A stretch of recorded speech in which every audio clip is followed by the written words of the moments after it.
बहुत बधाई देना चाहता हूँ, शुभकामनाएं देना चाहता हूँ, उनका अभिनंदन करना चाहता हूँ कि मौजूदा समय की जो सबसे बड़ी आवश्यकता है उस ज्वलंत विषय पर इस कार्यक्रम का आयोजन किया। दूसरे, अभी मेरे से पूर्व वक्ताओं ने बहुत ही सार्वजनिक विचार प्रस्तुत किए। मैं भी आपसे निवेदन करना चाहूंगा, मौजूदा समय की कठिनाई क्या है, हस्ती पर हैसियत हावी हो गई। मैं क्या हूं इसका मूल्य नहीं, मेरे पास क्या है इसके आधार पर जब मूल्यांकन होने लगा तो बड़े बड़े संत और महात्मा जिनके कंधों पर जिम्मा था अध्यात्म के विकास का, वो आश्रमों का आकार बढ़ाने में लगे हैं और वहीं से विकृतियां उत्पन्न हो रही है। इसलिए अगर हमें स्थायी विकास की बात करनी है, अगर हमें स्थायी शांति की बात करनी है, तो शांति को हम जहां पर ढूंढना चाहिए वहां पर ढूंढ नहीं पा रहे। अगर हम शांति को हम ढूंढ रहे हैं बड़ी बड़ी अट्टालिकाओं में, महलों में, है ना, लेकिन आप और हम सभी जानते हैं कि झल्लक की गादी पर सोने वाला भी ट्रैंक्विलाइजर, शामक औषधियों का सेवन करता है, कंपाउंड की गोलियां लेता है, किंतु उसके बावजूद भी नींद नसीब नहीं है। क्योंकि शांति का संबंध पदार्थ और परिस्थिति से नहीं, हमारी मनस्थिति से है।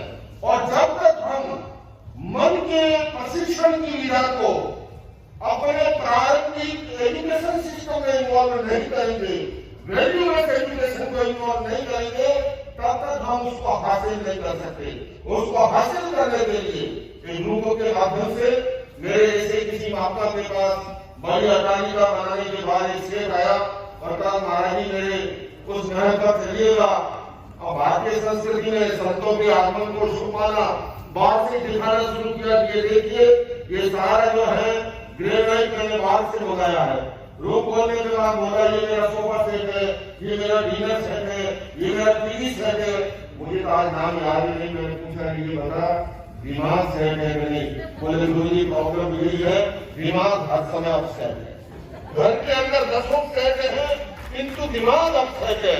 और जब तक, इसलिए मैं कहना चाहूंगा, मेडिसिन से नहीं मेडिटेशन से मन की शांति के बिना विश्व शांति संभव नहीं है। विश्व शांति के लिए पहले मन की शांति, और शांति का संबंध पदार्थ और परिस्थिति से नहीं, हमारी मनस्थिति के साथ है। दूसरे में मैं स्थायी विकास के संदर्भ में आपके साथ इन विचारों को शेयर करना चाहूंगा। हमारे केंद्र के अंदर आत्मा, चेतना और पदार्थ परिधि में होता है, तब हेल्दी सोसाइटी का निर्माण होता है। आज कठिनाई क्या हो गई? केंद्र के अंदर पदार्थ है, केंद्र के अंदर भौतिकता है और चेतना को हम ढूंढने चले। मेरे से पूर्व स्कॉलर ने बहुत ही सुंदर विचार थे, उन्होंने मन की बात कही, बड़े मनोवैज्ञानिक हुए। उन्होंने फ्राइड के मन पर बहुत विचार किया। कार्ल गुस्ताव ह्यूम ने उसके आगे शारीरिक पर, चित्त पर बात कही, और जैन दर्शन के अंदर साइंस के आगे आत्मा की बात कही गई है। मैं बहुत ही गूढ़ विचारियां इसलिए भी प्रस्तुत नहीं करूंगा, और मैं ये भी जानता हूं कि जठराग्नि और क्रोधाग्नि का बड़ा संबंध है। मैंने अपनी पट्टी लगाई हुई थी, आपने पट्टी और लगा दी। अभी तक तो चल रहा था खाने पीने का भी साथ, और मुनि महाराज एक ऐसे खड़े हो गए, खुद भी खाते नहीं और दूसरे को खाने देते नहीं। लेकिन मैं आपसे इतना अवश्य कहना चाहूंगा, संक्षेप में अपनी बात को, अनेक विधाएं आ गई हैं, लेकिन बंधुओं और बहनों, जब तक जीवन जीने की कला नहीं आती है, सारी कलाएं निरर्थक हो जाती है। एजुकेशन की कितनी फैसिलिटी हो, कितनी नई नई शाखाएं हो। एक प्रोफेसर साहब थे, संध्या के समय नदी के किनारे गए घूमने के लिए, नाव में सवार हुए। उन्होंने देखा नाविक बड़ा फटेया है, गरीब है।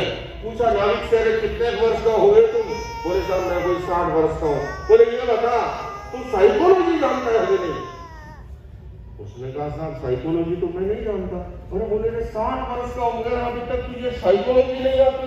बोले तेरी तो आधी जिंदगी मिट्टी में गई।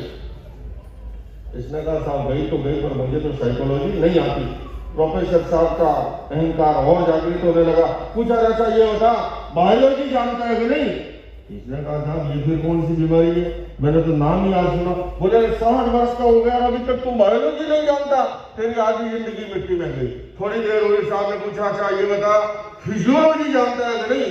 इसने कहा साहब मैं आपसे हाथ जोड़ता हूँ, मैं तो रोजी रोटी का काम जानता हूँ, नाव चला लेता हूँ, पेट भर लेता हूँ, मुझे ये लॉजिया वॉजिया नहीं आती। थोड़ी देर हुई, साहब ने पूछा अच्छा ये बता सोशियोलॉजी जानता है कि नहीं? इसने कहा साहब गरीब आदमी की क्यों आप मजाक उड़ा रहे हैं, मुझे ये लॉजिया नहीं आती, बातों बातों में पता रहा नहीं। सामने आ गई एक चट्टान और नाव जाके चट्टान से टकराई और इस बार नाव का पट टूटा और पानी अंदर भरने लगा। और नाविक ने पूछा रे साहब तैरना जानते हो नहीं?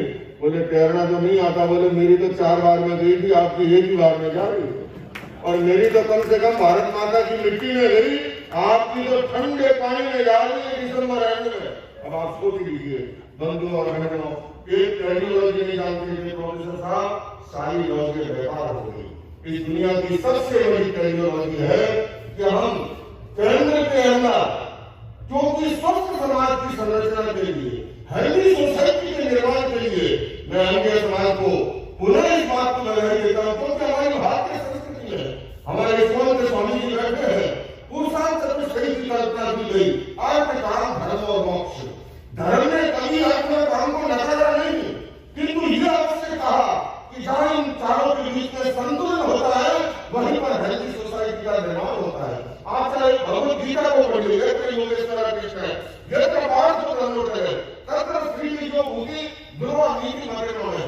लोकमान्य तिलक ने गीता लिखते हुए बड़ा सुंदर अर्थ किया, उन्होंने योगीराज कृष्ण को अध्यात्म का प्रतीक माना, अर्जुन को भौतिकता का प्रतीक मानते हुए कहा कि जहां पर अध्यात्म और भौतिकता के बीच में संतुलन है वहीं पर विजय है, वहीं पर श्री है, वहीं पर भूति है और वहीं पर लक्ष्मी है। आज अपेक्षा इस बात की है इस संतुलन को हमारा समाज समझे और इस संतुलन के साथ आगे बढ़े। ये कोरोना क्या था मैं आपसे कहूं, कोरोना और कुछ नहीं था, कोरोना केवल मानव ने धर्म और अध्यात्म को भुला करके अन्य दौड़ को हटाना और काम की पीछे लगाई, वहां पे धर्म कटाई होने लगी, खनिज पदार्थों का धर्म मोल होने लगा। और यही कारण था कि प्रकृति के जब ये कहा तो उसका जुर्म होने लगे, तो प्रकृति ने एक चांटा ऐसा गया लोगों को समझ में आ गया। पहले समझ में नहीं आता था, पहले तो लोग मुझे पूछते थे ये क्या लगा रखा है, अब बिना लगाए गाँव पुलिस वाला पूछता है ये थोड़ी लगा रखा है। प्रकृति ने जो पाठ पढ़ा दिया हम भी नहीं पढ़ा पाए थे। मैं इतना ही कहूंगा हम सबके भीतर, और मैं पुनः हम समाज को इस बात के लिए बधाई देता हूँ, मैंने इनके कामों को देखा है कि इतना ठोस काम करते हैं, राष्ट्रवादी भावना के साथ करते हैं और लोगों को कैसे उसका फायदा मिले उस भावना से करते हैं। अंत में अपनी बात संपन्न करते हुए हम सबके भीतर 3 प्रकार की चेतना है। स्वार्थ की चेतना भी है, मेरे लिए भी है, परार्थ की चेतना भी है और परमार्थ की चेतना भी है। अपेक्षा है इन तीनों के बीच में संतुलन हो, क्योंकि जब तक परार्थ और परमार्थ की चेतना भी कम होती है जब स्वार्थ की चेतना विचलित हो जाए। आप कहेंगे महाराज जी बड़े कनिष्ठ शब्द बोलते हैं, सरल बता दूं, स्वार्थ का मतलब है मेरा सो मेरा, तेरा सो भी मेरा, ये है स्वार्थ। परार्थ का मतलब है तेरा सो तेरा और मेरा सो मेरा, किंतु परमार्थ का मतलब है तेरा सो तेरा, मेरा सो भी तेरा। ये परार्थ और परमार्थ की भावना नहीं होती तो इंडिया समाज जो है इतना बड़ा आयोजन नहीं करता। लेकिन वो कब आती है जब स्वार्थ विपरीत हो जाए, और स्वार्थ विपरीत नहीं हो। एक मित्र ने दूसरे मित्र को फोन किया, हेलो मैं रसिक भाई को भेज रहा हूँ 10 लाख रुपए दे दे रहा हूँ, लोग क्या कह रहे हैं, आवाज नहीं आ रही। उसने कहा मैं रसिक भाई को भेज रहा हूँ 10 लाख रुपए दे दे रहा हूँ, हेलो हेलो क्या कह रहे हैं, आवाज नहीं आ रही। मोबाइल का जमाना था, बीच में ऑपरेटर था, उसने कहा ये आवाज तो बड़ी साफ आ रही है, 10 लाख रुपए मांग रहा, बोले तेरे को सुनाई देता है तो दे दे, मेरे को तो सुनाई दे नहीं रहा। जब तक भीतर में स्वार्थ प्रबल होता है परार्थ और परमार्थ की बात दिखाई नहीं देती है, सुनाई नहीं देती है। आइए बंधुओं हम सब मिलकर के जो आज का कार्यक्रम जिस उद्देश्य के साथ रखा है, अगर हम शांति चाहते हैं, केंद्र के अंदर आत्मा को चेतना को रखे तो भौतिक विकास का भी धर्म से कोई विरोध नहीं है। धर्म का केवल इतना ही कहना है अध्यात्म आधारित नींव पर जो विकास होता है जीवन में बढ़ान बनता है, और नींव अगर अध्यात्म की नहीं है तो कभी कभी कभी वो विकास वरदान की बजाय अभिशाप बन जाता है। और अंत में मैं पुनः इंडिया समाज को बधाई देने के लिए बात सरल बलिदान करते हैं, पतन से उत्थान करते हैं, गादा खंडन का हर पत्थर ध्वंस सरल निर्माण करते हैं।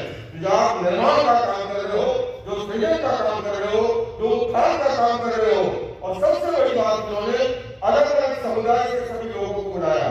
इसलिए मैं आपसे भी कह रहा हूँ, आओ मिलकर बैठ के आपस में बात करें, 4 कदम ही सही चलने का साथ करें। यूं तो दूरी से दूरी बढ़ती जाएगी, कभी हम खुद से खुद की मुलाकात करें। ये खुद से खुदा की मुलाकात, ये खुद से खुद की मुलाकात, यही खुद से खुदा की मुलाकात। इन्हीं शब्दों के साथ ओम